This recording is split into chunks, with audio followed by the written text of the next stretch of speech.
સુરત ખાતે નવરાત્રિના આયોજનને લઈને પોલીસ દ્વારા તમામ તૈયારી કરાઈ રહી છે તેમજ લોકોની સુરક્ષાને ધ્યાનમાં લઈ નાનામાં નાની બાબતોનું ચોકસાઈપણે ધ્યાન રાખવામાં આવ્યું। ખાસ કરીને મહિલા સુરક્ષાને વધારે પ્રાધાન્ય આપવામાં આવ્યું છે તેમજ નવરાત્રિ દરમિયાન આયોજકો નિયમોનું પાલન કરે છે કે નહીં તે ચકાસણી માટે આર્ટિફિશિયલ ઇન્ટેલિજન્સ ટેકનોલોજીનો ઉપયોગ કરવામાં આવશે તેમજ 4000 હોમગાર્ડ અને 250 મહિલાની શી ટીમ સતત ગ્રાઉન્ડ પર કામગીરી કરશે। નવરાત્રી અગાઉ શહેરના પોલીસ કમિશનર દ્વારા તમામ આયોજકો સાથે એક બેઠકનું આયોજન કરવામાં આવ્યું હતું જેમાં જણાવાયું છે કે ડીજે સાઉન્ડ દ્વારા ગરબાનું આયોજન જ્યાં થયું હશે ત્યાં આયોજકો રાત્રે 12 વાગ્યા સુધી જ ગરબા રમાડી શકશે। अपना 3 અક્ટોબરથી નવરાત્રિના તહેવાર ચાલુ થવા જઈ રહ્યા છે ત્યારે આપણા સુરત શહેરમાં અલગ અલગ જગ્યાઓ માતાજી કે આરાધના અને ગરબા કરવામાં આવે છે। કુલ સુરત શહેરમાં 2700 જેટલા જગ્યાઓ છે જ્યાં નાની મોટી ગરબાનું આયોજન થાય છે જેમાં મોટા જો કોમર્શિયલ ગરબાઓ જો ગયા વખતે 17 જેટલા જગ્યાઓ પર મોટા કોમર્શિયલ ગરબાઓ થયા હતા જો અને એના સિવાય જો શેરીઓમાં ઓપન ગ્રાઉન્ડમાં સ્કૂલમાં અલગ અલગ મળાઈને કોઈ 2700ના આસપાસના ગરબાના આયોજન કરવામાં આવે છે। એની સંપૂર્ણ તૈયારીઓ આપણા કરી લેવામાં આવેલી છે જો અને એના માટે બંદોબસ્ત માટે કુલ 7000 જેટલા પોલીસના જવાનો અને હોમગાર્ડના જવાનો તૈનાત રહેશે અને 6 કંપની અમારી સ્ટેટ રિઝર્વ પોલીસના રહેશે અને એના લઈને સમગ્ર બંદોબસ્તના આયોજન કરવામાં આવેલા છે। અલગ અલગ જગ્યાઓ ઉપર ટોટલ અમારી જો અલગ અલગ જો 6 ઝોન્સ છે ડીસીપીસના ઝોન આમાં એક ક્વિક રિએક્શન ટીમના રચના કરવામાં આવી છે જેમાં એક પીએસઆઈ 10 જેટલા માણસો કોઈ પણ સંજોગોને પહોંચી વળવા માટે અલગથી તૈનાત રહેશે અને જેટલા બી અમારા કોમર્શિયલ ગરબાઓ છે જ્યાં મોટી સંખ્યામાં લોકો ભેગા થવાના છે એમાં અમારી સી ટીમના અમારી જો મહિલા ઓફિસર્સ છે અમારી મહિલા જવાનો છે એની ટીમ જો ટ્રેડિશનલ ડ્રેસમાં રહેશે અને આ લોકો જો ખેલૈયાઓના વેશભૂષામાં ખેલૈયાઓના વચ્ચે રહેશે અને એટલા ઇન્શ્યોર કરશે કોઈ પણ પ્રકારથી આપણે કોઈ બહેનોના દીકરીઓના કોઈ છેડતી અથવા કોઈ તકલીફ નહીં પડે એના માટે 250 જેટલા આપણા મહિલા ટીમ બનાવવામાં આવેલી છે જેમાં કુલ જેટલા 33 જેટલા અમારી સી ટીમ રહેશે બાકી મહિલા પોલીસ સ્ટેશનના સમગ્ર અધિકારી અને જવાનો પૂરા આમાં રહેશે જોઈએ। તો એક આ પ્રકારના પૂરી તૈયારી કરવામાં આવી છે અને સાથોસાથ અમારા બોડી વન કેમેરાઓ લઈને જેટલા બી અમારી પોલીસ છે અમારા જવાનો છે આ લોકો અંદર અને બહાર બધી જગ્યાએ તૈનાત રહેશે। કુલ 900 જેટલા બોડી વન કેમેરાઓના અમે લોકો ઉપયોગ કરીશ જોઈએ અને જ્યાં અમે લાગશે ત્યાં અમારે કુલ 9 જેટલા ડ્રોન કેમેરાઓના બી અમારે પાસે જો પોલીસ પાસે છે એનો ઉપયોગ કરવાના છીએ જોઈએ। સાથોસાથ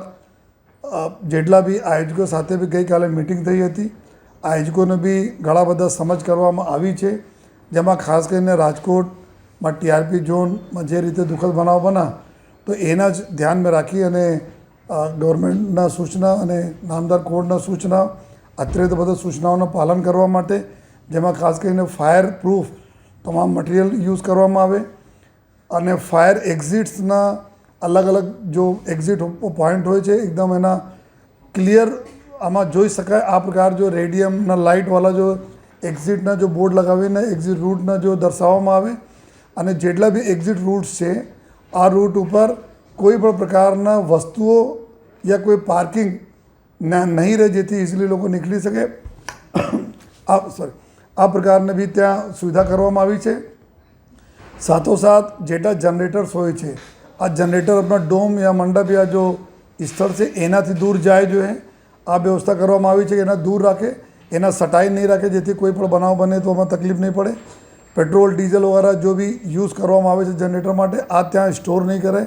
સીસીટીવી કેમેરાઓથી સજ્જ રહે અને અવારનવાર જો વચ્ચે ગરબાના વચ્ચે જ્યારે બ્રેક પડે છે ત્યારે લોકોને સમજ પણ પાડવામાં આવતી રહે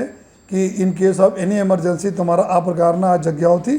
એક્ઝિટ લેવાના રહેશે ક્યાં જવાના રહેશે આ પ્રકારના તમામ સમજ આયોજકોને કરવામાં આવે છે। સાથોસાથ આયોજકોના જો ફ્રિસ્કિંગ જો અંદર ખેલૈયાઓ આવે છે એના ફ્રિસ્કિંગ કરવા માટે જો ડોર ફ્રેમ મેટલ ડિટેક્ટર યા હેન્ડ હેલ્ડ મેટલ ડિટેક્ટરનો ઉપયોગ કરવા માટે જણાવવામાં આવેલા છે અને સાથોસાથ મહિલાઓ માટે બહેનો માટે અલગથી ઇન્ક્લોઝર બનાવીને ત્યાં રાખવા એના ચેકિંગ માટે રાખવામાં આવે અને પુરુષો માટે અલગ અને કોઈ પણ સંજોગોમાં એવા કોઈ વ્યક્તિઓના એના વોલેન્ટિયર તરીકે અથવા જો પ્રાઇવેટ સિક્યુરિટી ગાર્ડ તરીકે નહીં રાખવામાં આવે જેના ઉપર ગુનાહિત કોઈ પ્રવૃત્તિમાં પહેલે પકડાયેલા હોય યા એના એન્ટિસિડન્ટ વગેરે એટલા ખરાબ હોય એના માટે જો અમે લોકો સૂચના આપી છે કે જેટલા આ લોકો રાખે છે સિક્યુરિટીના માણસો વોલેન્ટિયર રાખે છે એના નામ આપણે પોલીસને આપે અમે લોકો અમારા ગુજકાઓમાંથી વેરીફાઈ કરીશ કે એના ઉપર કોઈ ગુનાહિત પ્રવૃત્તિ તો નથી, સાથોસાથ એવા પણ કોઈ વ્યક્તિ તો નથી જો ત્યાંના માહોલ ખરાબ કરે. આ પ્રકારની સૂચના આપવામાં આવી છે. સાથોસાથ જેટલા બી નિયમો કાનૂનના પાલન સરકારશ્રીના અને નામદાર કોડના એના સમજ પાડવામાં આવી છે અને અમે બધા આપના થ્રુ અપીલ પણ કરીએ છીએ કોઈ આપણા 100 નંબર ઉપર કોલ કરશે યા પોલીસ કંટ્રોલ ઉપર કોઈ બહેનો કોલ કરશે તો અમે લોકો એના જો અગર કોઈ રહેશે કે એના ઘર જવાના રહેશે તો અમારી તમામ થાણાઓને અમે થાણા મામલતદારોને બી સૂચના આપી છે કે આ બહેનો સહી સલામત ઘર પહોંચે એની બી તમામ તકેદારી રાખે. ક્રાઇમ બ્રાન્ચ એસઓજીની ટીમો તમામ એવા વોચ રાખશે જેથી જો બહેનોની વિરુદ્ધમાં કોઈ ગુના નહીં બને જોઈએ એની તકેદારી રાખવા માટે જો ક્રાઇમ બ્રાન્ચ એસઓજીની ટીમો રહેશે અને સાથોસાથ જેટલા અવારું જગ્યાઓ છે જ્યાં અંધારા રહે છે, જો અમારા ડાર્ક સ્પોટ્સ રહે છે ત્યાં આગળ કોઈ વીનું જ્યાં અમારા ગરબાનો પ્રોગ્રામ છે એના આજુબાજુ હોય તો એના આયોજકો જો ગરબા જો આયોજકો છે એના સીસીટીવી લગાવીને સાથે અમારે આઈપી એડ્રેસથી हमारा कंट्रोल रूम में અમે લોકો બેસા બધા જોઈશ જોઈએ એના બી અમે લોકો સુપરવિઝન રાખી આ પ્રકારની અમે વ્યવસ્થા કરી છે જો જેથી કે આ લોકો નહીં જોઈ શકે તો અમે લોકો અમારી ટીમ તો આ બધા ગરબાઓને જોતા રહેશે એવી વ્યવસ્થાના ભાગરૂપે અમે લોકો લઈએ છીએ એનાથી જો ફીડબેક. જનરલી શું થાય છે 2-3 ચીજો છે આમાં કે કેપેસિટી કરતાં વધારે કોઈ ડોમ્સ હોય છે, આર્ટિફિશિયલ ડોમ બનાવે છે એના માટે વધારે ચેલેન્જ આપણે બધા લોકો માટે હોય છે કે એક તો ફાયર પ્રૂફ મટીરિયલ એમાં લગાવવામાં આવે છે છતાં જો કોઈ રિસ્ક અમે લોકો નહીં લઈએ છીએ એના જ હિસાબથી આજુબાજુના કોઈ એવા જ્વલનશીલ ચીજો નહીં રહે આ ઇન્શ્યોર કરવાના, વાયર કોઈ ઓપન નહીં રહે જેથી કોઈ કરંટ વગેરે લીકેજ થાય આ ઇન્શ્યોર કરવાના અને આ પણ ઇન્શ્યોર કરવાના કે કોઈ ઓવર ક્રાઉડિંગ નહીં થવા જોઈએ. કેપેસિટી જેટલા છે એનાથી ઓછા જ રહે જોઈએ. જનરલી શું થાય છે કે અમુક લોકો જો ટિકિટ બેચવાના અને પાસ બેચવાના કારણે જો સંખ્યા વધી જતા પછી અંદર જો ખેલૈયાઓ ખેલી શકે નહીં અને સ્ટેમ્પીડ હોવાના પણ ખતરો રહે છે. એના માટે આર્ટિફિશિયલ ઇન્ટેલિજન્સનો યુઝ કરીને ત્યાં એવા અમે લોકો અત્યારે રખાઈએ છીએ કે જેથી કાઉન્ટિંગ પણ થતા રહે અને અંદર જેટલા પરમિશન સાથે આ મંજૂરી લીધી છે એનાથી વધે નહીં. અગર એટલા નજદીક આવે તો બધા લોકોને જો એન્ટ્રી બંધ કરી દેવામાં આવે જેથી કે અંદરના વ્યવસ્થામાં કોઈ ડિસ્ટર્બ નહીં હોય. ઇન કેસ ઓફ એમરજન્સી કોઈ ભગદડ વગેરે બી ન બને એના હિસાબથી આર્ટિફિશિયલ ઇન્ટેલિજન્સનો યુઝ કરીને અમે લોકો હેડ કાઉન્ટ કરવાના છીએ. અમે જો વધારે કરશે જો અમારે મંજૂરીના જો ભંગ રહેશે તો એના વિરુદ્ધમાં અમે લોકો કાયદેસર કાર્યવાહી બી કરવાના છીએ. આ નોબત નહીં આવે એના જ માટે આ બધા અમે લોકો સિસ્ટમ કરીએ છીએ જેથી આ લોકોને બી ગઈકાલે અમે લોકો સેન્સિટાઇઝ કર્યા કે પોતે બધા રિસ્પોન્સિબલ રહે લોકોને સુરક્ષા માટે. આયોજકો હોય છે તો ટિકિટ લેતા હોય છે, કોમર્શિયલ હોય છે તો આ બી ઇન્શ્યોર કરે અને એમાં પોલીસ એના સહભાગી રહેશે એ કોઈ ઓવર ક્રાઉડિંગ ત્યાં નહીં આવે એના માટે આ બધા અમે લોકો આ વખતે સિસ્ટમો લગાવીએ છીએ. अपना ગયા વખતે બી કુછ આ પ્રકારના બનાવો બનેલા હતા જો આજ બારેમાં જો આયોજકો સાથે ચર્ચા થઈ છે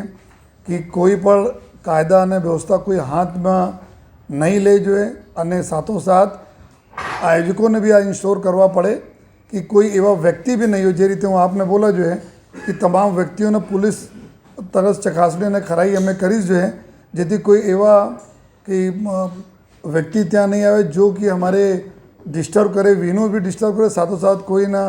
हमारे बहनों के विरुद्ध भी कोई आ प्रकार बनाव नहीं बने एना માટે भी इंश्योर करवा માટે पुलिस અને આયોજકો मिलकर અમે लोग કરી. સાથો સાથ અગર કોઈ ડિસ્ટર્બ ત્યાં કરે છે તો તાત્કાલિક આપણને જાણ કરે, પુલિસને જાણ કરે. પુલિસની ટીમો બી અમે રાખવાના છીએ જેથી કોઈ કાયદા અને વ્યવસ્થા ત્યાં ખોરવાય નહીં. સાથોસાથ અમારી બહેનો સાથે બી કોઈ આ પ્રકારનો કોઈ અઘટિત બનાવ નહીં બને એના સંપૂર્ણ તકેદારી રાખવા માટે અમે લોકો આયોજકો અને પોલીસ બંને લોકો અમે સંકલન કરી છે જેથી કોઈ આ પ્રકારના જો જાહેરાતો થઈ છે આ રીતે થઈ છે અમે એવા સંકલન સાથે રાખીશ કે આ પ્રકારના કોઈને કોઈ સંસ્થાઓને કોઈ જરૂરત નહીં પડે ઇન્ટરવ્યૂ કરવાની જોઈએ. અને અમે બોલો કોઈ કાયદા અને વ્યવસ્થા કોઈ હાથ બને એટલે બધાને અમે અપીલ પણ કરીએ છીએ અને ઇવન જો કોઈ અગર સંસ્થાઓને કોઈ એવા રજૂઆત હોય કોઈ લાગે તો અમે લોકો 100% ઓપન છીએ અને તાત્કાલિક અમે લોકોને જાણ કરે જેથી પોલીસ એક્શન લે. કોઈ સંસ્થાને કોઈ જગ્યાએ જવાની જરૂર નથી લેकिन जो भी कंसर्न आपना છે, आपने जो भी चिंताओं છે, अपने બધાને ચિંતા છે अपने बहनों बारे में તો એના માટે અમે લોકો જેને જો જરૂરી પગલાઓ લેવાના રહેશે અમે લોકો લઈશ. બધાને રિક્વેસ્ટ છે કે આ તહેવારોને સારી રીતે એન્જોય કરો, ના કે કોઈ કાયદાની વ્યવસ્થા ડિસ્ટર્બ થાય જેના લીધે જો લોકોને તકલીફ પડે. આ નહીં કરીએ એવા બધાને અમે ઇન્શ્યોર કરીએ છીએ કે પોલીસ તમામ પગલાઓ એવા લેશે જેથી પીસફુલી બધા મેટર પૂર્ણ થાય છે. આ બાતોમાં જો અમારે રજૂઆતો થઈ છે, જો આવેદનપત્ર અમે લોકોને મળેલા છે, તો એના જ અત્યારે આપના પહેલાં અમારી તમામ અધિકારીઓથી મિટિંગ થઈ કે કોઈ પણ પ્રકારના કોઈ એક્ટિવિટીઝ ડોમ યા જો ગરબાની સ્થળ તો ઠીક છે, બીજી કોઈ પણ જગ્યામાં નહીં થવા જોઈએ જેના લીધે જો આ અમારી પ્રક્રિયામાં તકલીફ પડે, જો એના અમે લોકો બધા ઇન્શ્યોર કરીએ છીએ.